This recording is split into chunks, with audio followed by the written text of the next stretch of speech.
Welcome. In this video I will show you how to move the installation folder of your Call of Duty Black Ops 7 on Steam.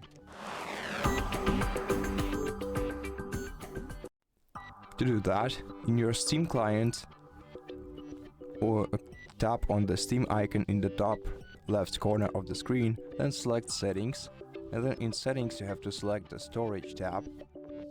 Then in order to move your Call of Duty to a different drive, you have to drop down the list of available drives, and if you don't see any other drives except for the original one, you have to click tap Add Drive, and then select the drive you want to add to store your games in.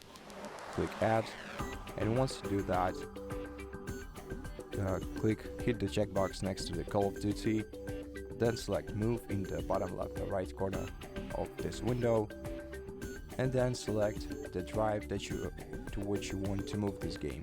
Click Move, and after that the moving process will begin, and you'll just have to wait until it's finished. And that's how we do it. Thank you for watching this video. If you liked it, consider subscribing to our channel, leave us a like in the comment below, and I'll see you in the next one.